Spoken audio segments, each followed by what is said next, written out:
everybody, happy Sunday. I hope that wherever you are, hey everybody, happy Sunday. I hope that wherever you are and whatever you are doing, you are having a fantastic weekend. If you want to know why I'm wearing a gilet or a body warmer on a summer's day, go and watch the Chicken and Garden update. All will be explained there, because by the time this video goes live, we will probably be back in a heat wave.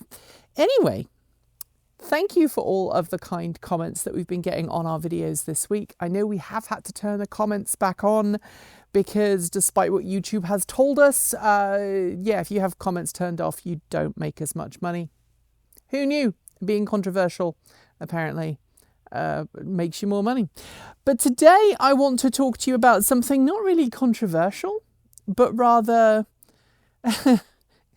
I guess it might be controversial for some people, but rather the practice of gambling. I'm not talking about going to Las Vegas.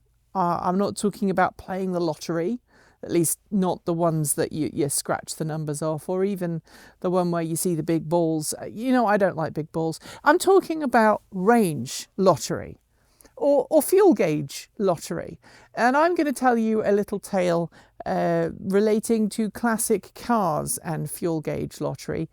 If you are old enough to have driven a car that was made before digital technology was embedded in every aspect of our vehicle, you might remember the old days of there being a sensor with a float on your fuel tank that sent a signal, an analog electronic signal to a gauge on the front of your vehicle that connected on behind the dash and showed you how much fuel you had. It was basically electromechanical. There wasn't any kind of digital technology behind that fuel gauge, and there was a physical connection between the fuel tank and the wire that came out of it all the way up to the back of your vehicle. And if you are used to driving even older vehicles, perhaps you had a vehicle where you had to stick a stick in. I know the early Model Ts, for example, you had to lift the seat up and then put a stick in to see how much fuel you had left. My first motorbike was a little MZ.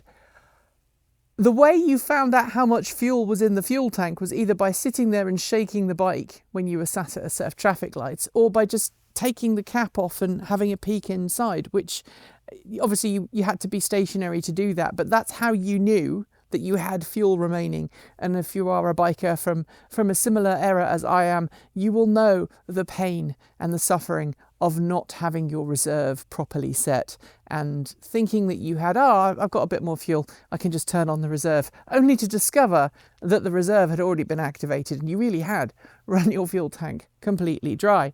So back in those early days, when I was in my very early 20s and I had a Morris Minor, the wonderful Kate Walton-Elliott, who also had a Morris Minor, we were discussing how our different Morris Minors reacted to running out of fuel, right? And Kate said to me, you can run your Morris Minor, I can run my Morris Minor until it reaches the end of the E on the fuel gauge, i.e. it goes past E for empty, and when it gets to the very last bit of the E, that's when I know I need to stop and fuel up. And I was like, oh, okay, that's cool. I hadn't owned a Morris Minor as long as she had at that point. And so I went on a trip down to see, I think it was actually to see her, and I was driving down the M4 on my way to Bristol. And I might have run out of fuel because I listened to her and gone, oh, my car's probably the same as hers. When it gets to the bottom of the E, then I'll be fine. But apparently my Morris Minor, Hebe ran out of fuel when the gauge was just before the E on the dial. And so I ended up needing to have a friend drive with a petrol can up the M32, round the little thing at the bottom of the M4, all the way up to the next junction, turn around and then come back, because I was parked in a location where the friend couldn't actually reach me without going and doing like basically a 20-30 mile detour to come back and pick me up. So I learned that day that you need to know your own vehicle, and you need to know when empty is really empty. And of course, as you all know, I've been driving electric since 2006, 2007. And so when it comes to running out of charge, I've got pretty good at noticing when my battery is getting close to empty. And of course, in an EV, in a modern EV, certainly, not in my very first couple of EVs, but in a modern EV, it's very blatantly clear normally how much charge you've got left. The car will go, hey, you're running out of charge. You should really stop and fill up. And then it goes, hey, by the way, you're not going to reach your destination. You should find a charging station. And if you keep ignoring it, eventually, yeah, you can run your battery flat and be stranded at the side of the road. It has never happened to me in an EV because of a problem caused by my decision to ignore the vehicle. I did once run out of charge here in Oregon, going up to Mount Hood with my kids during a snowstorm, and there'd been an accident up past the zoo on Highway 26 that had caused me to do a massive detour, which meant that my battery was very, very low. And because it was a snowstorm, the temperature had dropped and we had to have the heater on, and we ran the battery basically to the point that the car turned off, but it went into turtle mode, still drove. And then as we pulled in to the roundhouse where the CHAdeMO charging station was, the car completely died, but I had enough momentum that I was able to literally coast round the corner, pull up in front of the charging station, which happened to be unoccupied at the time, plug the vehicle in and get a full charge. That was my luckiest day. That's the only time I've actually run out of charge because the battery pack has been flat. I have been stranded once with the battery in one of my first EVs because I had a whole cell module short circuit and die on me, and I had to basically stop at the side of the road with a spanner, remove the module that was faulty, reconnect all the others, and I managed to just about make it home. But I want to know how close you get it, because a couple of weeks ago, Michael was on their way to the studio and they sent me a message saying, I didn't have time to charge my Bolt up at the fast charger. I'm hypermiling it to the studio. And they rocked up, parked up, and when they arrived, they were down to like 13, 14 miles on the Bolt EV. It's a big old hill from the valley floor up to the house. And they were very nervous about that. And they were like, oh, I didn't want to get it too low. I didn't want to damage the battery. I didn't want to cause problems. And I was like, no, you're fine with the Bolt. The Bolt is pretty generous. You really have to be trying hard to run your Bolt EV's battery pack flat. And so I still, to this day, will play fuel gauge lottery with the Bolt EV quite well. But I know that the F-150 Lightning doesn't have that function. And when the F-150 Lightning says it's low, it really is low. But I want to know, is that something that you do? Or are you someone who goes, you know what?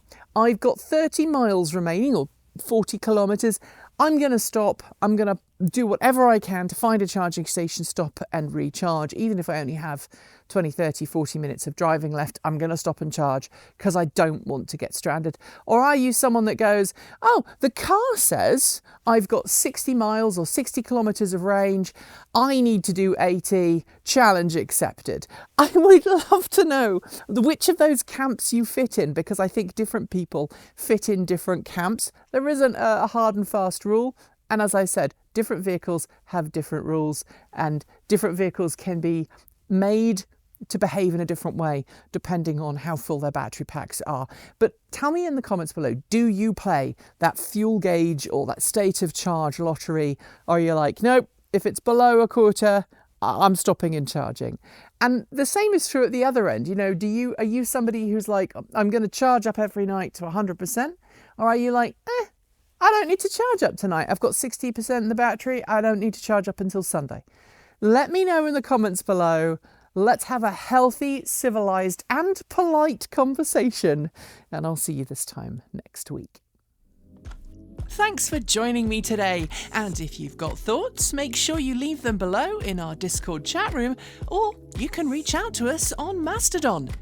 Thanks to the amazing list of people scrolling by on your screen right now. They are some of more than the 1,500 people who help fund this channel through Patreon and YouTube, covering our bills, paying our team, and making sure we can be 100% independent. If you'd like to join them and see your name listed here, just follow the links below. There are a range of different tiers you can sign up for from as little as $1 a month, or if you pay yearly, just under $11 a year.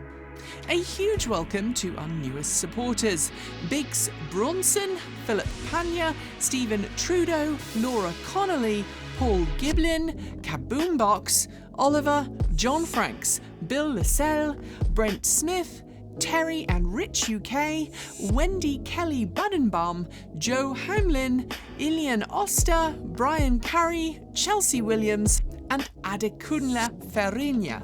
To join the list and get your shout out, become a paid Patreon member and get your moment of fame. If you'd like to support us with a one-off donation, you'll find links below to make Ko-fi and Bitcoin donations, and we even have an old-fashioned PO box you can reach us at, address also below. And if you're in need of some swag, you'll find our swag store in the down below. This month, we're talking about accessibility with our latest t-shirt design, and keep your eyes peeled for a brand new special t-shirt for our trip to Everything Electric in Canada next month. We've got some great content coming up, so make sure you're subscribed on PeerTube or YouTube, and we'll see you soon. We make new videos every Monday, Wednesday, Friday, Saturday, and Sunday. If you want more, the mighty algorithm thinks you'll like this video, but we think that this one is also well worth a look. See you soon, and as always, keep evolving!